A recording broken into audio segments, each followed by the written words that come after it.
आता पाहूया टॉप 9 मोठ्या बातम्या।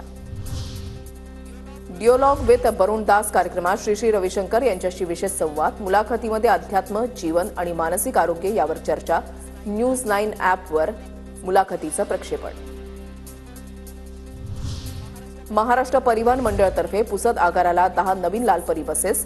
लोकार्पण कार्यक्रमात राज्यमंत्री इंद्रनील नाईक यांच्या हस्ते एसटीचं स्टेरिंग। मुंबई विद्यापीठाच्या अर्थसंकल्प प्रक्रियेमध्ये समितीच्या हक्कांची पायमल्ली। अर्थसंकल्पाचा मसुदा जाहीर करण्यात विलंब, युवा सेनेचा आरोप।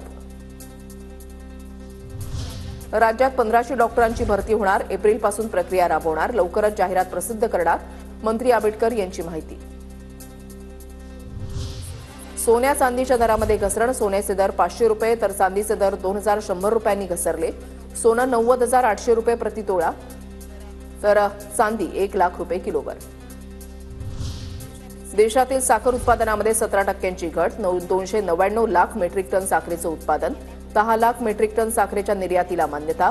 हर्षवर्धन पाटील यांची माहिती। महाराष्ट्रामध्ये पुढील 48 तासात वादळी वाऱ्यासह अतिमुसळधार पावसाचा इशारा। वर्धा, चंद्रपूर, भंडारा आणि गोंदियामध्ये अतिमुसळधार तर अमरावती, वाशिम, नागपूर आणि गडचिरोलीमध्ये सीमांकनाच्या विरोधात दक्षिण भारतामधील 5 राज्ये एकवटली। 5 राज्यांची केंद्र सरकारच्या विरोधात मोहीम। लोकसंख्येच्या आधारावर सीमांकन करण्यावर दक्षिणेतील राज्यांचा आक्षेप।